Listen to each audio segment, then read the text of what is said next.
Ahora, estamos en Hechos 4. En Hechos 4, no le voy a dar lectura a todos estos versículos de la Escritura, sino que vamos a ir viendo paso por paso, porque son 22.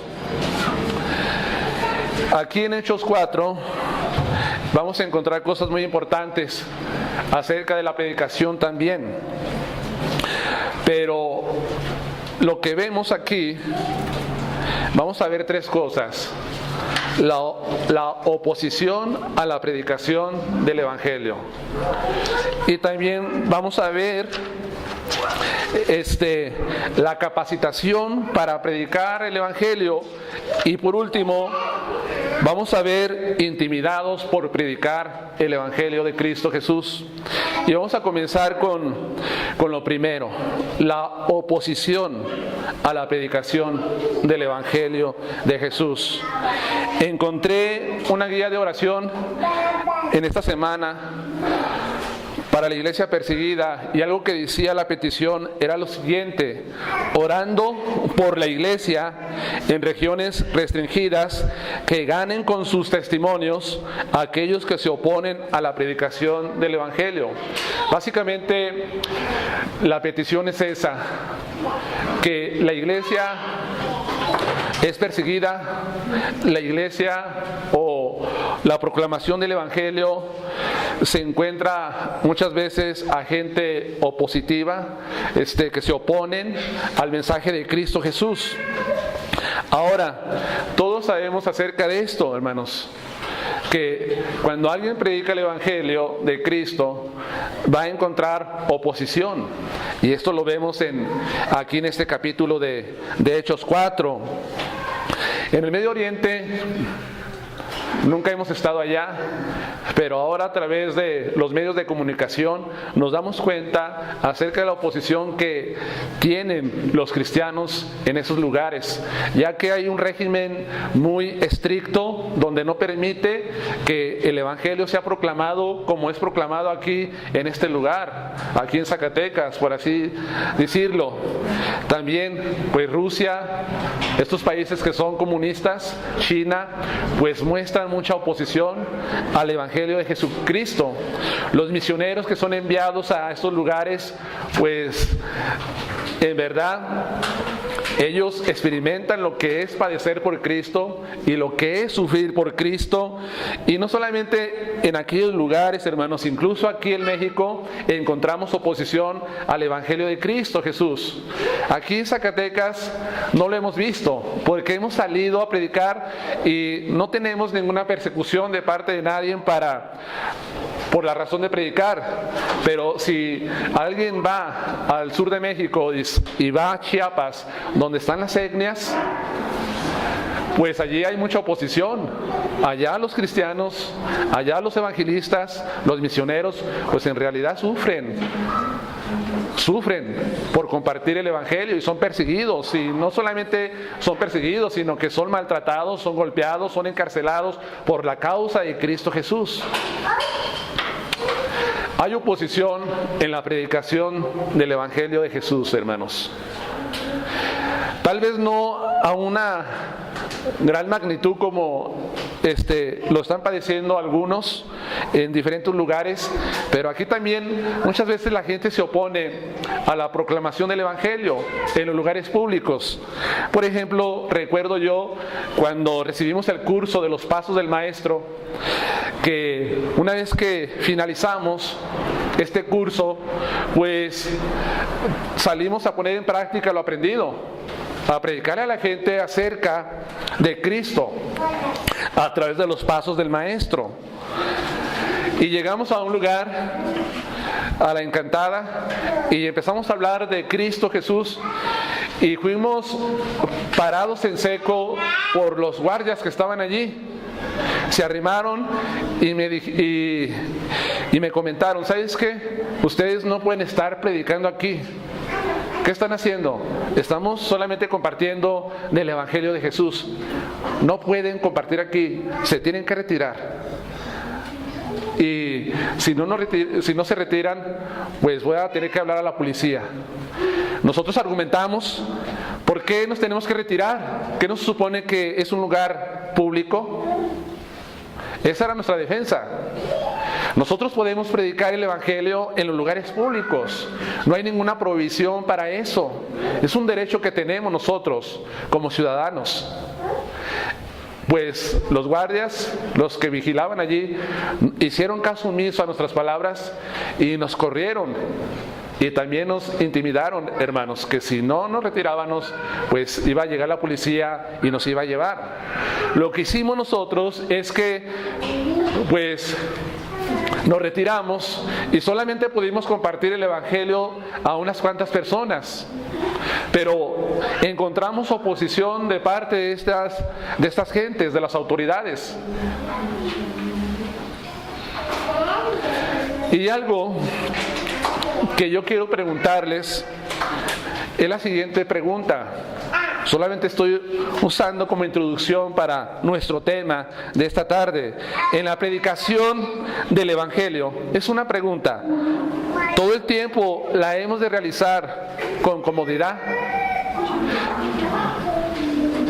Cuando estamos predicando el Evangelio, ¿todo el tiempo vamos a tener la facilidad y la comodidad para poder compartir a la gente? Claro que no, no todo el tiempo tendremos esa comodidad. Creo, hermanos, que los apóstoles del Señor sí tuvieron un tiempo de comodidad hasta que llegaron al capítulo 4.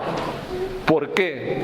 Cuando Pedro predica su primer sermón, donde se convirtieron 3,000 personas, allí no hubo ningún impedimento para que él hablara. El Espíritu Santo le guió a hablar de Cristo. Cuando está la iglesia experimentando la comunión cristiana de los versículos 42 al 47 de Hechos 2, pues allí todavía podemos ver que ellos están compartiendo el Evangelio, porque el Señor está añadiendo cada día más a los que habían de ser salvos. Pero hay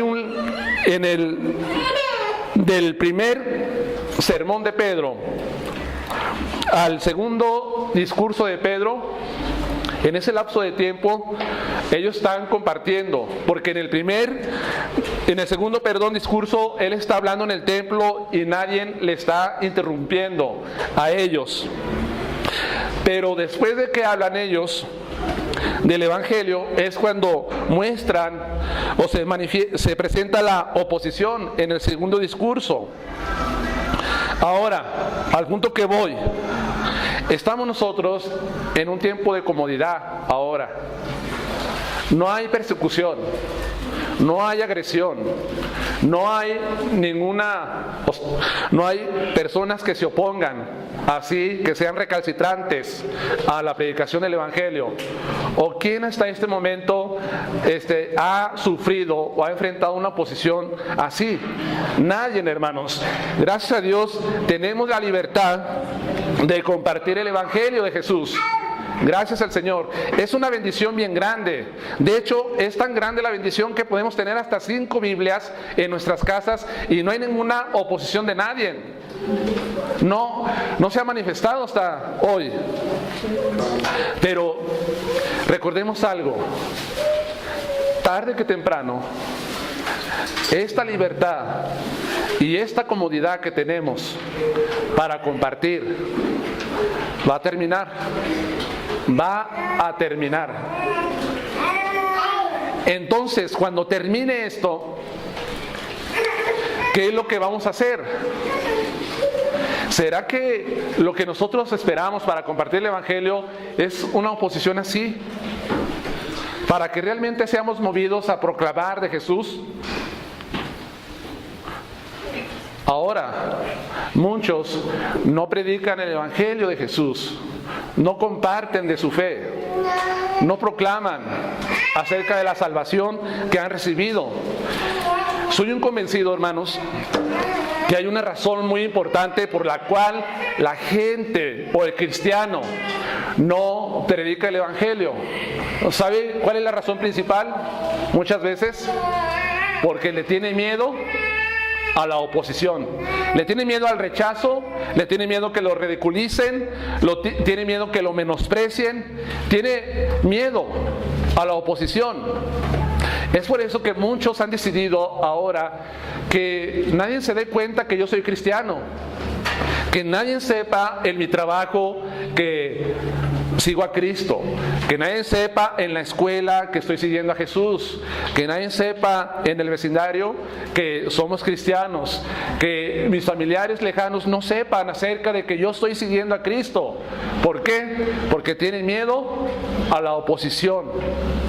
Y es por eso que muchos no se levantan a predicar el evangelio, porque no quieren ser rechazados, porque no quieren ser menospreciados, y porque es mejor vivir en esa comodidad sin que nadie se dé cuenta de que soy cristiano, a nadie le comparto de mi fe y puedo llevar la fiesta en paz en mi vida. Obviamente hay otros factores por los cuales el cristiano no predica. Puede ser porque no sabe o porque tiene vergüenza, etcétera. Pero la oposición es lo que a muchos les da temor para compartir a Jesús. Hermanos, tarde que temprano se va a terminar esta comodidad que tenemos. Se va a terminar. Se van a legislar en el futuro leyes que nos van a prohibir compartir la fe. Por eso aprovechemos este tiempo de paz, este tiempo de tranquilidad para compartir de Cristo. Ahora sí vamos a Hechos 4.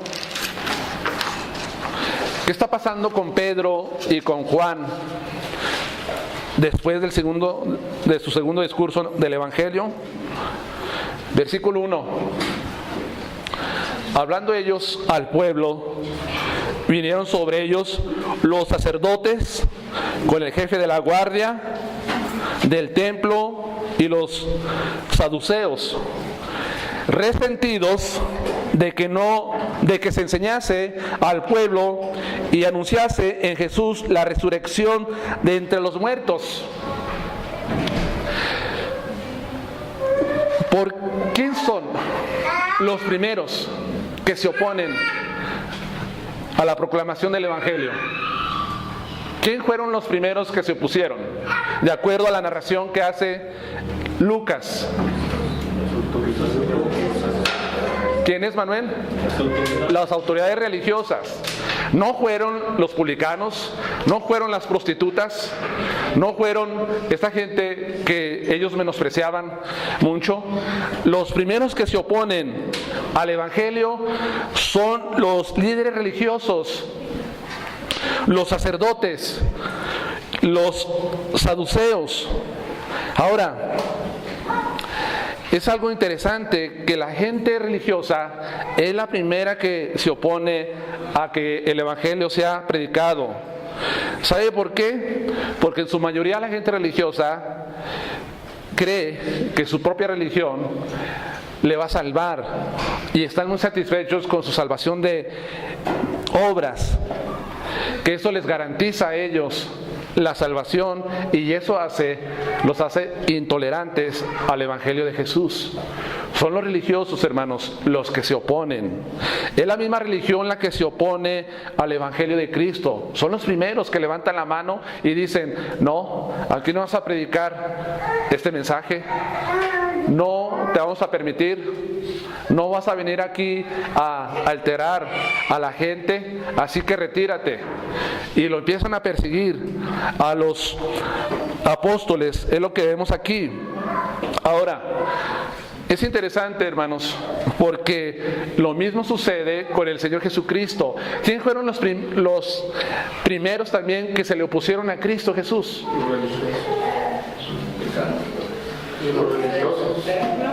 ¿Los romanos? No, fueron los sacerdotes, fueron los saduceos, fueron los fariseos, fueron ellos los que se le opusieron a Cristo. Se le opusieron de tal manera que a Cristo hasta lo llevaron a la muerte, lo crucificaron. Fueron los religiosos, hermanos. Los religiosos fueron los que dieron muerte a Cristo, fueron los autores intelectuales de la crucifixión de Cristo Jesús. Ellos son. Ahora, ¿por qué se oponen la gente religiosa al Evangelio? En el versículo 2 dice: resentidos de que enseñase al pueblo y anunciaran en Jesús la resurrección de entre los muertos. ¿Qué hace el Evangelio? ¿Qué hace? Dice nuestra hermana, el Evangelio confronta la falsa religión y presenta la salvación solo por la fe en Jesucristo. Todas las religiones del mundo, todas las que existen, enseñan una salvación por obras, por méritos propios, donde el hombre puede hacer obras y puede alcanzar la salvación de su vida. Todas enseñan eso. Sin embargo, el cristianismo verdadero, cristianismo bíblico, enseña que la salvación es solamente a través de la fe en Cristo Jesús, que no hay necesidad de que nosotros cumplamos las obras de la ley, que solamente arrepintiéndonos y convirtiéndonos, creyendo en Cristo, podemos alcanzar la salvación de nuestras vidas. El cristianismo enseña que solamente por gracia somos salvos, no por obras para que nadie se gloríe. Y esto, hermanos, ofende a la religión. Ofende. ¿Cómo es posible que llegan estos apóstoles, estos discípulos, y están enseñando al pueblo acerca de Jesús? Entonces, ¿dónde queda todo nuestro sistema religioso que hemos vivido a través de varios siglos, a través de la ley, a través de Moisés? ¿Dónde queda? Pareciera que lo están menospreciando, lo están desbaratando. Hermanos, el Evangelio confronta pues a la falsa religión, por eso se oponen. Además, el mensaje del Evangelio deshace toda falsa enseñanza. Deshace toda falsa enseñanza. El Evangelio, hermanos, va desbaratando, va destruyendo toda enseñanza falsa que hay en este mundo. Por eso hay oposición acerca de este mensaje. Aquí vemos que estaban resentidos de que enseñase en Jesús la resurrección de los muertos. Para los saduceos era muy importante que ellos no anunciaran acerca de la resurrección. Ellos no creían en la resurrección, ellos no creían en los ángeles, ellos no creían en estas cosas. Por eso se oponen, porque el Evangelio está diciendo claramente que hay resurrección de muertos, que algún día todos van a ser levantados, unos para vida eterna y otros para condenación eterna.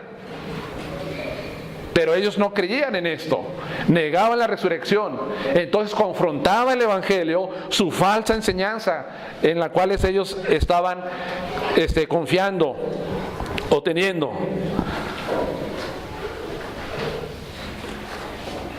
Los saduceos, hermanos, los sacerdotes, pero quiero ver también este grupo. Son los sacerdotes, los religiosos, saduceos. Representan a esa clase de personas intelectuales, racionalistas, que niegan y ridiculizan cosas como lo que ya he mencionado, la resurrección. Y el Evangelio, cada vez que usted va a predicar el Evangelio, si le quita la resurrección de Cristo, y que algún día todos vamos a comparecer ante Dios, si usted hace a un lado esta enseñanza, ¿Sigue siendo el Evangelio o ya perdió una parte muy importante el Evangelio de Cristo? Lo perdió, hermanos. Si nosotros quitamos la resurrección de los muertos y no hablamos acerca de ella, entonces ya hemos diluido el Evangelio y eso ya no es el Evangelio de Cristo Jesús. Ya no lo es simplemente. Ahora, tenemos que ver lo que lleva a predicar el Evangelio a los apóstoles. Dice el versículo 3 y 4: y les echaron mano y les pusieron en la cárcel hasta el día siguiente, porque era ya tarde. Pero muchos de los que habían oído la palabra creyeron, y el número de los varones era como de 5,000. Aconteció al día siguiente que se reunieron en Jerusalén los gobernantes, los ancianos y los escribas, y el sumo sacerdote Anás, y Caifás, y Juan, y Alejandro, y todos los que eran de la familia de los sumos sacerdotes.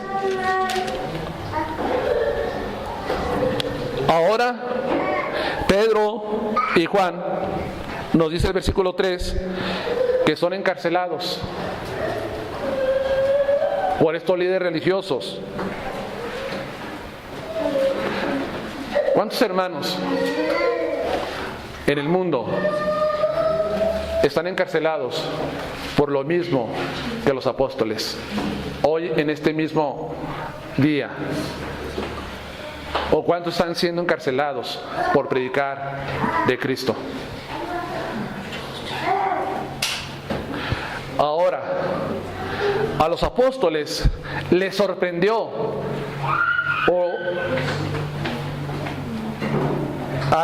que fueran llevados a la cárcel por su predicación. ¿Acaso Cristo no había anticipado mucho tiempo atrás acerca de lo que les iba a pasar a algunos discípulos? ¿Qué Cristo no anticipó que muchos de los que predican el Evangelio van a llegar a ser maltratados y van a llegar a ser encarcelados, e incluso van a llegar algunos hasta el martirio, ser muertos por el mensaje? Cristo ya lo había dicho mucho tiempo atrás. Ellos sabían lo que les esperaba ahora. Dice el Evangelio de Mateo, capítulo 10, si me acompañan, versículo 16, 18, capítulo 10, versículo 16 y 18. Es Cristo hablando. He aquí yo os envío como ovejas en medio de lobos. Sé pues prudentes como serpientes y sencillos como palomas. Verso 17. Y guardaos de los hombres, porque os entregarán a los concilios y en sus sinagogas os azotarán. Y aún ante gobernantes y reyes seréis llevados por causa de mí, para testimonio a ellos y a los gentiles. Estas palabras que Cristo dijo mucho tiempo atrás, ahora se están cumpliendo en este momento en que Pedro y Juan están siendo encarcelados. El Evangelio, hermanos, de Cristo muchas veces va a desatar persecución en nuestras vidas. El Evangelio no es muchas veces como la gente hoy en día predica desde los púlpitos, que todo les va a ir bien, que no van a tener ningún problema, que el Evangelio es como una vida color de rosa. No es así, no es así. En verdad no es así. Vemos cosas diferentes a lo que se proclama hoy, a lo que Cristo está diciendo. Les aseguro que si esto se proclamara en muchos lugares donde se proclama un falso evangelio y prometen una vida fácil, muchos rechazarían, muchos dirían: no, dura palabra es esta. ¿Quién la puede soportar? Vámonos. ¿Quién quiere ser rechazado? ¿Quién quiere ser ridiculizado? ¿Quién quiere ser menospreciado? ¿Quién quiere ser esto? Yo no. Mejor vámonos. Abandonemos a Cristo. Alejémonos de Él. Yo no quiero una vida de menosprecio de parte de mis familiares. No quiero una vida de rechazo de parte de mis amigos. No lo quiero. Hermanos, el Evangelio es así. En el Evangelio tenemos que tomar nuestra cruz y seguirle a Cristo cada día. Eso es el Evangelio, hermanos. Cuando queremos seguirle realmente, como dice en su palabra. Entonces, ¿por qué les sorprende a muchos que cuando quieren predicar se ríen de ellos? ¿Por qué se desaniman? ¿Por qué ya no quieren hablar? ¿Por qué nos sorprende, hermanos? ¿O por qué nos ha de sorprender si algún día se nos oponen? Si Cristo ya lo dijo de mucho tiempo que eso es lo que nos espera. Eso es lo que nos espera a nosotros como cristianos, como discípulos.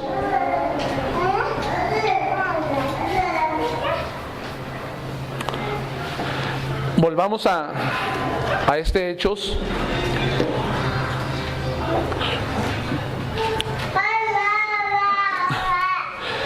Ellos están ahora ante el Sanedrín.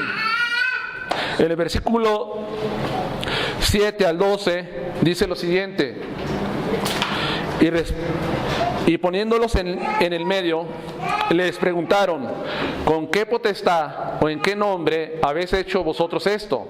Entonces Pedro, lleno del Espíritu Santo, les dijo: gobernantes del pueblo y ancianos de Israel, puesto que hoy se nos interroga acerca del beneficio hecho a un hombre enfermo, de qué manera éste haya sido sanado, sea notorio a todos vosotros y a todo el pueblo de Israel que en el nombre de Jesucristo de Nazaret, a quien vosotros crucificaste y a quien Dios resucitó de los muertos, por él este hombre está en vuestra presencia sano.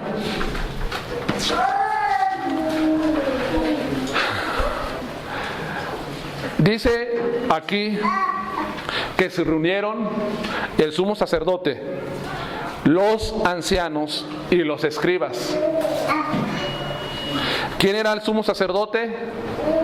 Pues aquí era Caifás y Anás.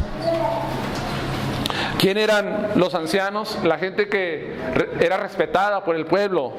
¿Y quién eran los escribas? Los intérpretes de la ley, los conocedores del Antiguo Testamento, los que enseñaban al pueblo acerca de Dios.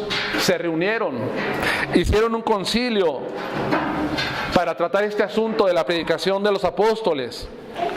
Y dice el versículo 7, y poniéndolos en el medio, les preguntaron: ¿Acaso no es el mismo concilio? ¿No son los mismos personajes que juzgaron a Cristo,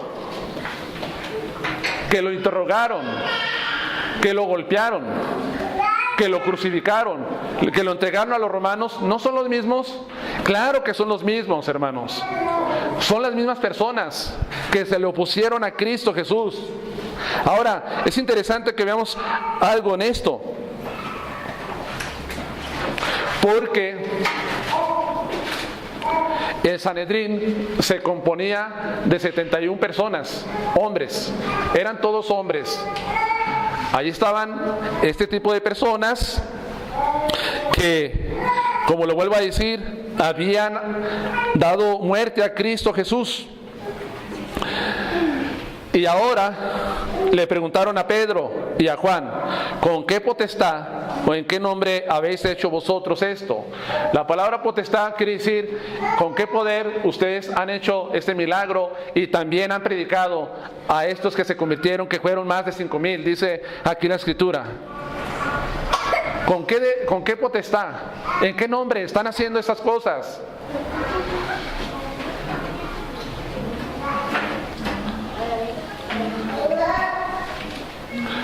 ¿Y qué dice Pedro, hermanos? Versículo 8. Entonces Pedro, lleno del Espíritu Santo, les dijo: gobernantes del pueblo y ancianos de Israel. ¿No le habían preguntado a Pedro anteriormente lo mismo acerca de Jesús? No dice Mateo capítulo 10, no es Mateo capítulo 10, es Mateo 26 del 69 al 75, que a Pedro le preguntaron cuando Cristo estaba siendo llevado a juicio. No estaba él cerca de algunas personas calentándose, quitándose el frío, y no le preguntaron a él: hey, tú eres uno de ellos. ¿Qué hizo Pedro? Yo no lo conozco. Otros le preguntaron: tú eres uno de ellos, no sé de qué me hablas. Le volvieron a preguntar a Pedro: tú eres uno de ellos, tu forma de hablar te delata. Y Pedro empezó a maldecir, a enojarse y a negar a Cristo Jesús. Eso es lo que hizo Pedro anteriormente. Pero ahora aquí vemos a un Pedro diferente, hermanos. A un Pedro que está lleno del Espíritu Santo. Ya no vemos a un Pedro, hermano, que está amedrantado y que es un Pedro cobarde cuando le preguntan acerca de Jesús. Ya no es un Pedro cobarde ante esta audiencia, sino que es todo lo contrario. Pedro muestra una firmeza en su fe en Cristo y da una confesión pública de Cristo ante las autoridades judías. Un Pedro diferente ahora, porque tiene al Espíritu Santo.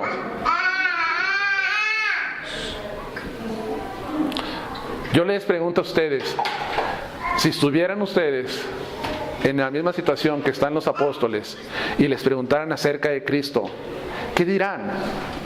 ¿Sí harán una confesión pública de Cristo? ¿O simplemente no vamos tan lejos? Tus amigos que te conocen, con los que te asocias, con los que sales a comer, con algún amigo que tienes mucho que no conoces, si te pregunta de tu fe, ¿qué le dices? Ay, mira, yo soy cristiano, yo soy cristiana, pero no soy de ese tipo de personas que están todo el tiempo en la iglesia. No vayas a pensar que soy fanático, tú sabes que... con unas palabras tan, ¿cómo le puedo decir, hermanos? Con una confesión tan débil acerca de Cristo. ¿O qué piensan muchas veces? No, mejor que no me pregunten que soy cristiano. Más vale que no me pregunten. No quiero verme acosado por ser cristiano. Gente, muchos discípulos conocen a su maestro de lo que sea. Su maestro nunca sabe que son cristianos.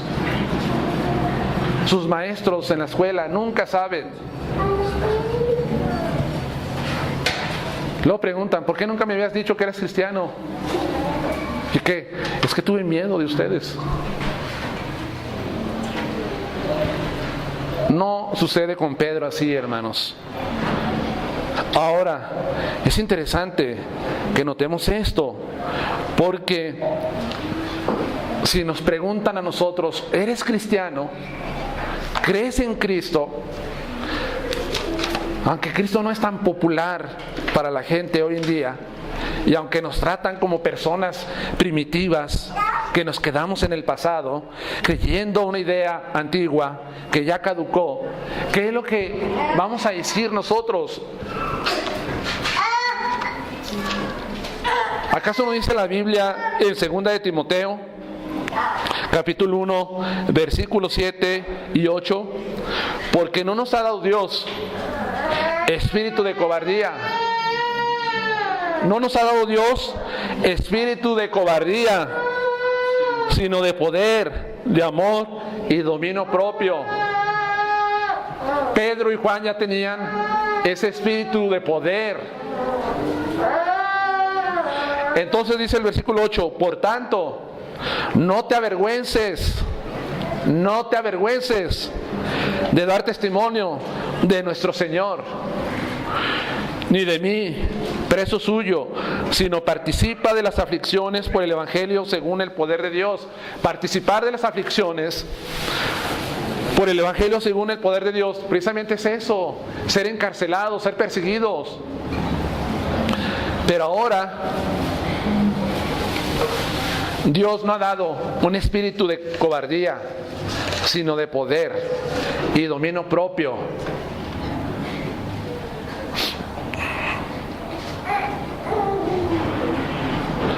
Ahora, les preguntan, y Pedro responde, ¿con qué potestad?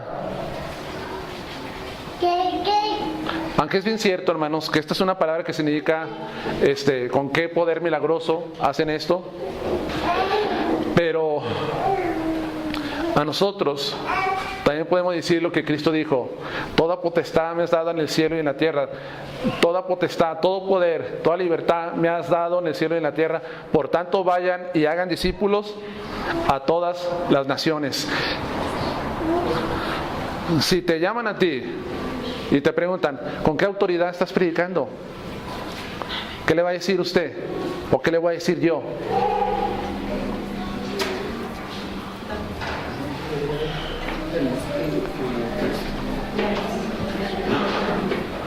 Lo que va a contestar y lo que debe contestar usted: ¿sabes por qué estoy predicando yo? Porque es la autoridad que Cristo nos ha dado, es la orden que Él nos dio, y toda potestad, tanto en el cielo como en la tierra, todo derecho, todo poder se le ha dado a Él. En esa autoridad suprema y máxima es por la cual yo estoy predicando aquí. No es una autoridad humana, no es una autoridad de una iglesia, sino es la misma autoridad de Cristo, la cual nos da el derecho y la libertad de poder proclamar del Evangelio de Jesús. La autoridad que Cristo da.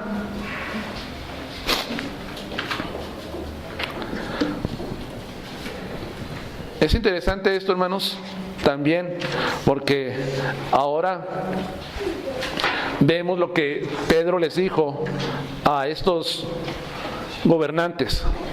¿Qué es lo que enseñó Pedro a ellos? Lo primero que les dice Pedro es que Cristo es quien sanó al cojo en su nombre. Es Cristo el que sana. Ellos le dan la gloria a Cristo. Ellos buscan la adoración y la alabanza para Cristo. Ellos no dicen, fuimos nosotros. No, fue Cristo mismo el que sanó. Toda gloria, quítese de nosotros y vamos a llevarla a los pies de Jesús. También ellos les dicen a los gobernantes que ellos son culpables de la muerte de Cristo. En el versículo 10, a quien vosotros crucificaste y que en Dios resucitó de los muertos. Por él este hombre está en vuestra presencia sano. Les vuelve a decir, ustedes mataron a Cristo. Ahora los confronta con la muerte de Jesús a ellos. Fíjese qué confrontación tan fuerte está haciendo Pedro a estos gobernantes. También les enseña y les dice que Cristo está vivo, que resucitó de los muertos. Allí mismo en el versículo 10.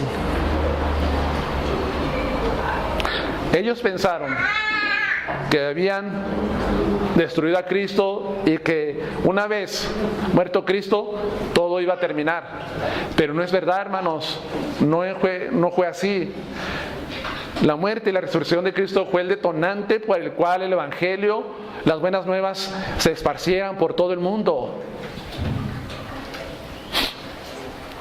Ahora les dice algo también en el versículo 11.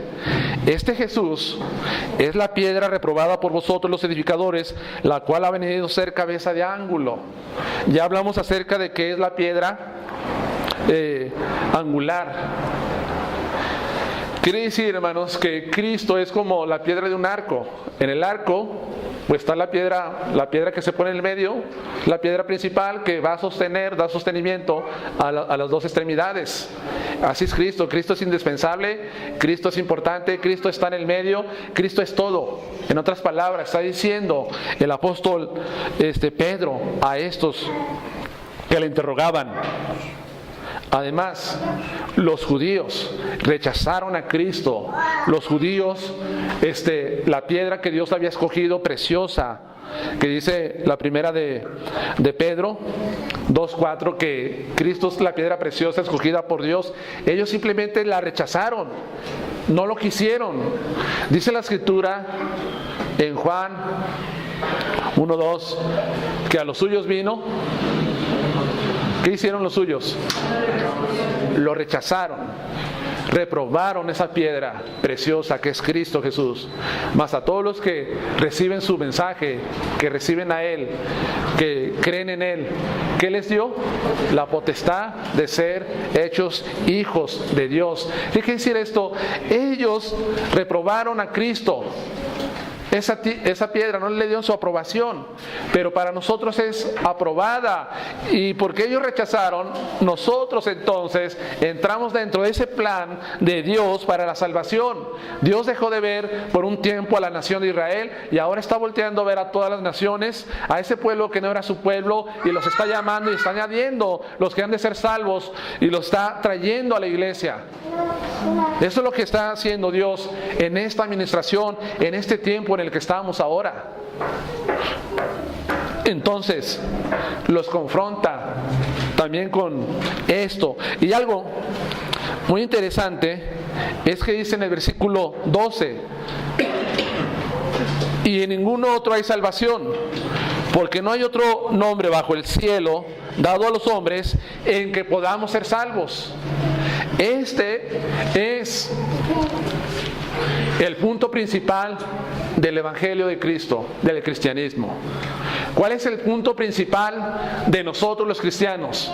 Este versículo, hermano, lo debemos de memorizar, lo debemos de llevar a cada parte, porque este pasaje, estas palabras de Pedro, son el punto principal, son la columna principal del Evangelio de Cristo Jesús. ¿Cuál es ese punto principal? Que en ningún otro hay salvación, porque no hay otro nombre bajo el cielo dado a los hombres en que podamos ser salvos. ¿Qué es lo que proclamamos nosotros? Que no hay una persona aparte de Cristo que se pueda salvar. No hay, solamente Jesucristo, hermanos, solamente Jesús. No hay muchos caminos por los cuales el hombre puede llegar a Dios. Solamente hay un camino, solamente hay un nombre, solamente hay una salvación, solamente hay un nombre que se ha dado a los hombres, y es a través de Jesucristo. Jesús mismo dijo en Juan 14, versículo 6: yo soy el camino, soy la verdad y soy la vida.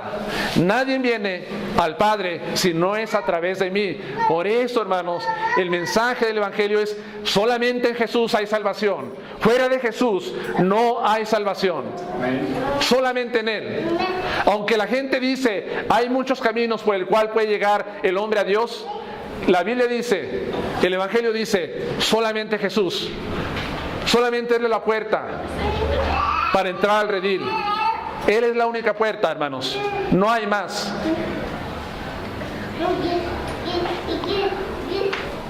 Muchos se sienten comprometidos con la enseñanza del Evangelio, y cuando les preguntan, Cristo es el único medio por el cual la gente se puede salvar. ¿Y qué hacen muchos supuestamente que son los representantes del Evangelio ante las cámaras, ante los medios de comunicación? Titubean y dicen, pues no sé, solamente Dios sabe quién se va a salvar. Es una respuesta basada en la palabra de Dios. Que nadie sabe. Entonces, si nadie sabe, yo no sé si los hindúes se van a salvar, no sé si los budistas se van a salvar, no sé si los árabes se van a salvar, no lo sé, solamente Dios lo sabe. Pero aquí dice la Escritura, y Pedro está diciendo claramente a los líderes religiosos, solamente en Jesús hay salvación. Solamente a través de este nombre que ustedes rechazan pueden ser salvos. Está persuadiendo a los gobernantes, al sumo sacerdote, diciéndole, a este que tú crucificaste, que que tú mataste y que lo entregaste al poder romano para que lo dieran muerte, Él es el único en el cual te puedes salvar tú. Es lo que tenemos que predicar nosotros en la evangelización. Solamente Jesús, hermanos. Solamente Cristo.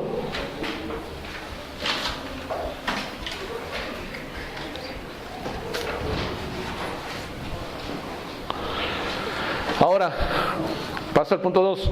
Capacitación para predicar, versículo 13. La capacitación para predicar. Versículo 13. Entonces, viendo el denuedo de Pedro y de Juan, y sabiendo que eran hombres sin letras y del vulgo, se maravillaban y le reconocían que habían estado con Jesús. Eso no significa que Pedro y Juan eran analfabetas, que no sabían escribir. No, porque ellos escribieron algunas epístolas para la iglesia. ¿Qué hicieron estos? Vieron que ellos eran hombres sin letras y del vulgo. En otras palabras, ellos están diciendo que eran hombres que no habían sido instruidos y preparados en las escuelas rabínicas judías, y que eran hombres comunes del pueblo.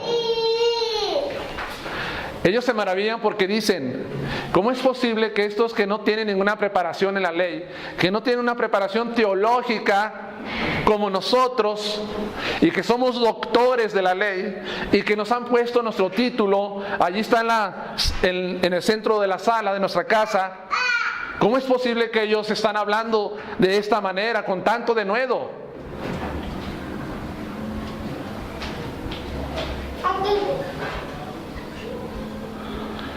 Quiero decirles una cosa, hermanos.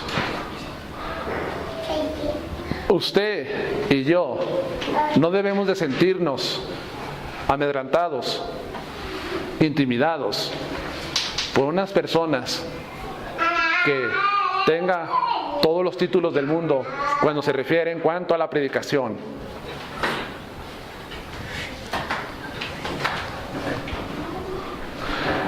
Porque tal vez usted piensa, ¿cómo le puedo hablar yo al diputado fulano de tal? ¿Cómo le puedo hablar yo al presidente? ¿Cómo le puedo hablar al gobernador? ¿Cómo le puedo hablar a esa autoridad de la iglesia tradicional? ¿Quién soy yo? Hermano. Y eso le impide muchas veces hablar con denuedo la palabra de Dios. Pero recuerden algo.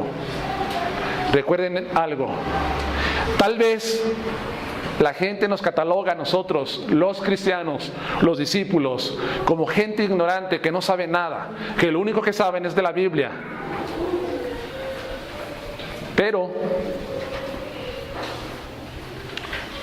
y tal vez puede ser cierto, no sabemos de astrofísica, no sabemos de, ¿qué se puede decir? Biofísica, de astronomía, muchas cosas no sabemos. Lo único que sabemos es la palabra de Dios, sabemos algo, sabemos la palabra de Dios, sabemos el Evangelio de Cristo Jesús. ¿Y quién son? Cuando se les pregunta acerca de Cristo, acerca del Evangelio, ¿quién deben ser las autoridades en esto? ¿La gente que sale en la televisión opinando? ¿El maestro de tal universidad? ¿O usted o yo? Nosotros los discípulos, nosotros los cristianos, para hablar de las cosas de Dios, para hablar acerca de Cristo, usted es el indicado y yo soy el indicado para hablar. Dice que eran hombres sin letras, o sea, no tenían preparación teológica, instruidos en las escuelas rabínicas, eran gente común. Pero ¿qué dice la Escritura? En 1 Corintios 1:27,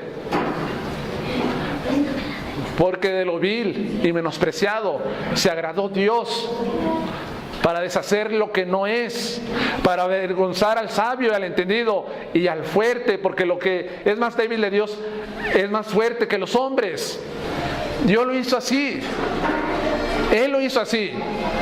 Cristo, cuando llamó a sus discípulos y que empezó su ministerio, ¿a quién fue Cristo?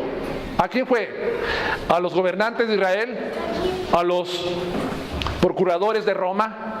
A ellos fue. Cristo tal vez hizo como algo laborioso, como decir, yo quiero a esta gente. Creo que Pedro no me sirve ni Juan, son simples pescadores. ¿Qué van a aprender estos? ¿Qué influencia van a tener? No, Cristo no hizo eso. Cristo va caminando por la orilla del mar, ve a 4 pescadores y les dice, ¿saben qué? Síganme. Nadie, yo creo, que va a emprender una empresa escogería a 4 pescadores. Tal vez su manera de llamar a los demás sería sería a través de otras cualidades que tuvieran. Sería así, pero no es así, hermanos. Estos hombres sin letras y del vulgo, gente común, fueron los que impactaron todo un imperio. Fueron los que dieron a conocer el mensaje de Cristo Jesús. ¿Pero por qué? Porque si no tenían ninguna preparación académica, hablaban así. La respuesta, hermanos, es sencilla. Porque el mismo Espíritu Santo les daba las palabras que tenían que decir y hablar. Cristo había dicho, no se preocupen cuando ustedes sean llevados ante los gobernantes, no se preocupen. Yo no veo a Pedro y a Juan durante la noche haciendo un ensayo de qué defensa vamos a presentar ante los gobernantes.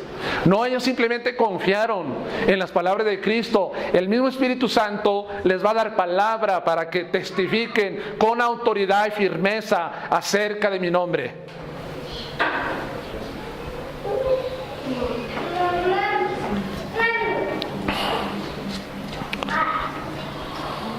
Ahora, la preparación que ellos tuvieron como discípulos de Jesús viene por revelación, hermanos, por revelación. En Mateo 11, versículo 25 y 27, dice lo siguiente: en aquel tiempo, respondiendo Jesús dijo, te alabo, Padre, Señor del cielo y de la tierra, porque escondiste estas cosas de los sabios y de los entendidos y las revelaste a los niños. ¿A cuáles niños? ¿A los niños pequeños que tenemos aquí? No, precisamente gente común, en las manos de un Dios poco común que puede hacer muchas cosas. Él le reveló, hermano. Ese Dios que da la revelación a través de su palabra para hablar acerca de las cosas de Cristo, las cosas de Dios. Es a través de la Escritura que trae la revelación.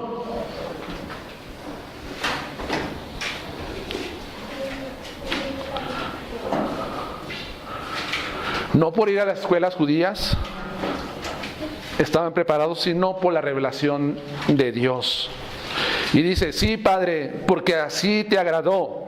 Todas las cosas me fueron entregadas por mi Padre, y nadie conoce al Hijo sino el Padre, ni al Padre conoce alguno sino el Hijo, y a quien el Hijo lo quiera revelar. Cristo nos puede revelar al Padre. Por revelación podemos conocer de Dios, por revelación en su palabra. Revelación. Y número 2, ¿por qué hablaban así también? ¿Sabe por qué? Por su comunión con Jesús. Dice el verso, y conocían que habían estado con Jesús. No hay mayor capacitación que estar a los pies de Jesús recibiendo su enseñanza.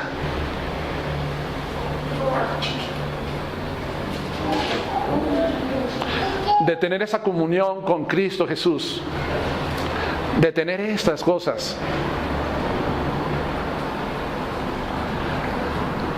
Es a través de la comunión de Jesús y a través de su palabra que nosotros aprendemos acerca de Él. Es a través de esto. Hermanos, Una vez, para así, nomás para quitar conceptos equivocados que hay muchas veces en la mente de muchas personas. Estaba yo reunido en una reunión de varones y un hermano empezó a hablar acerca de un pastor que se encuentra allá en la Sierra Hidalguense. Pero habló de él de una manera de menosprecio y estaba hablando acerca de su hijo. Él dijo, mi hijo no es cualquier pastor de rancho. Así como, no va a decir su nombre del hermano que está allá en la Sierra Hidalguense, no es como él. Mi hijo fue al instituto, mi hijo fue a la universidad. Todos los que lo vieron allí se sorprendieron. Y el pastor le dijo, ¿sabe qué, hermano? No es así como usted piensa. Porque este hermano, aunque usted le llamó pastor de rancho, es usado grandemente por Dios en ese lugar para las etnias.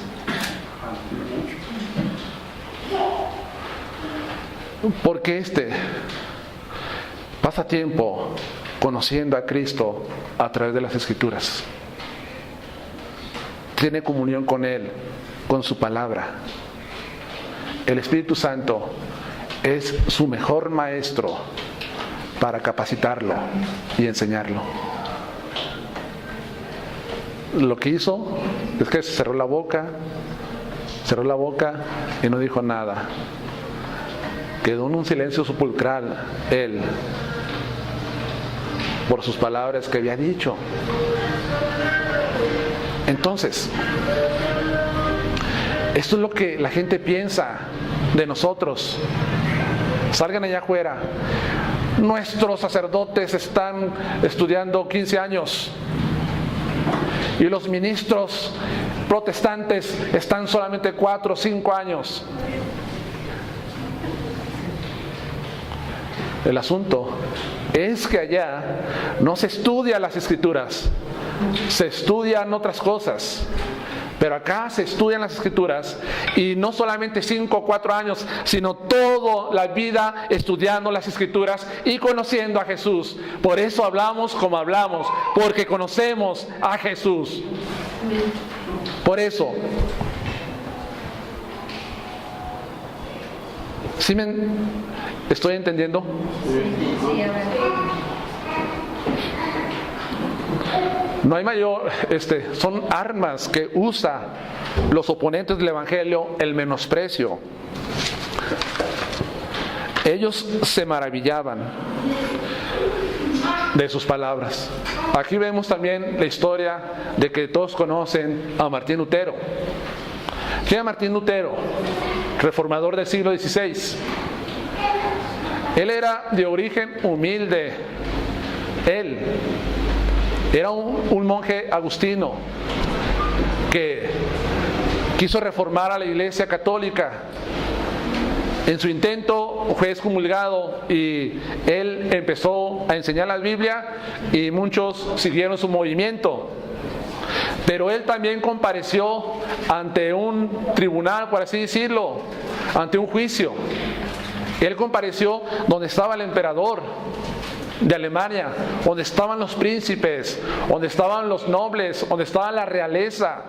Imagínense, un hombre de origen humilde, pero preparado también, obviamente estudió también la Escritura, pero preparado, pero con el Espíritu Santo, pararse en medio de toda esa dieta en la que se encontraba y hablar con autoridad y con denuedo la palabra de Dios. La capacitación para la predicación del Evangelio viene por revelación, por el Espíritu y por nuestra comunión íntima, conociendo a Cristo a través de las Escrituras.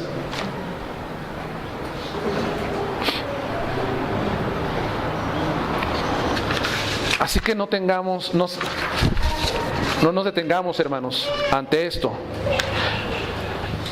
Versículo 14 y 22 termino. Y viendo al hombre que había sido sanado, que estaba en pie con ellos, no podían decir nada en contra. Entonces les ordenaron que saliesen del concilio y conferenciaban entre sí, diciendo: ¿qué haremos con estos hombres?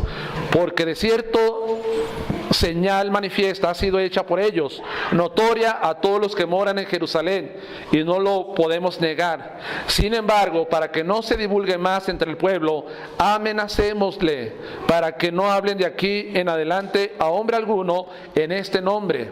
Y llamándolos, les intimaron que en ninguna manera hablasen ni enseñasen el nombre de Jesús. Mas Pedro y Juan respondiendo, diciéndoles: juzgad si es justo delante de Dios obedecer a vosotros antes que a Dios, porque no podemos dejar de decir lo que hemos visto y oído. Ellos entonces les amenazaron y les soltaron, no hallando ningún modo de castigarles por causa del pueblo, porque todos glorificaban a Dios por lo que se había hecho, ya que el hombre a quien se había hecho este milagro de sanidad tenía más de 40 años. Intimidados por predicar. Ahora, los líderes preguntaron: ¿qué haremos con estos hombres? Pues lo que tenemos que hacer, vamos a intimidarlos, vamos a hacerles amenazas. ¿Ustedes creen que siendo intimidados y amenazados iban a detener a estos dos hombres que ardían en su corazón por Cristo?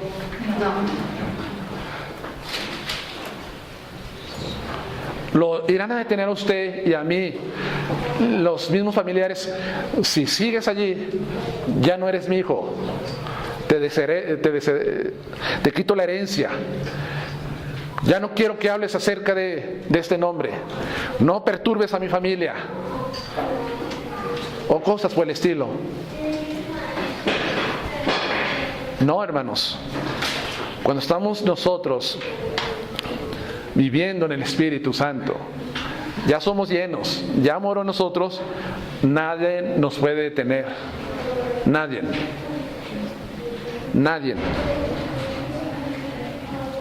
¿Se ha sentido usted alguna vez intimidado por alguien que le dice: no hables de ese nombre aquí?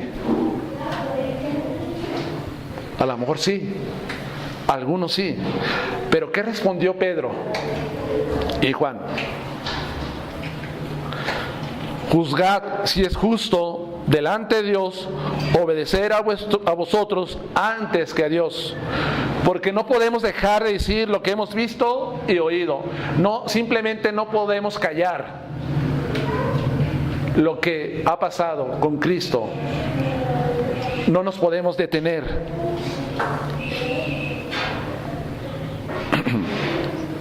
Eran los gobernantes, pero sin embargo dijeron: obedeceremos a Dios antes que ustedes. ¿Y cuál era la orden de Dios? ¿Qué era la orden de Dios en Mateo 28?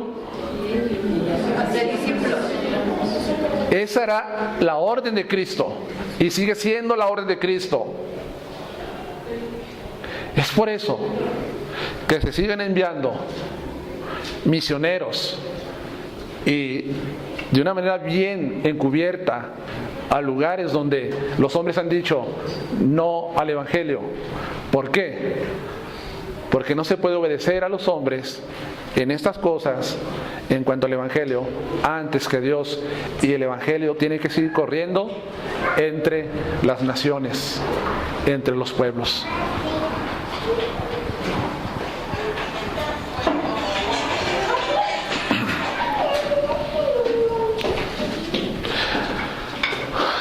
Las amenazas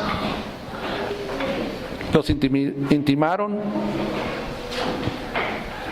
Recordaron también ellos a Cristo cuando dijo, en Mateo 10, 26, 33, No temas a los que matan el cuerpo, mas el alma no pueden ¿qué?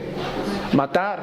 Mas teme más bien aquel que puede destruir el cuerpo y el alma en el infierno. Ellos se les quitó todo temor, hermanos, porque recordaron las palabras de Jesucristo. ¿Qué nos puede hacer el hombre?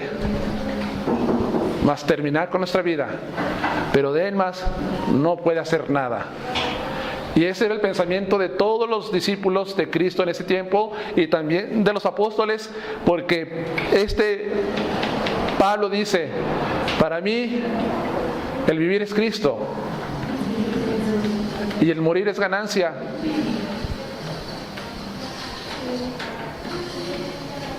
Nada los detuvo a ellos. Nada. ¿Qué nos detendrá a nosotros, hermanos? No hay persecución ahora. No hay oposición. Estamos siendo capacitados por el Espíritu Santo a través de las Escrituras. ¿Qué nos puede detener? ¿O qué te está deteniendo a ti para que no compartas del Evangelio de Jesús? Piénsalo. Y hazte esta pregunta, contéstala en tu propio corazón, porque aquí vemos a hombres valientes que a pesar de la oposición, ellos proclamaron y predicaron a Cristo, y todavía en el mundo hay hermanos valientes que siguen testificando y proclamando de Cristo Jesús hasta el día de hoy.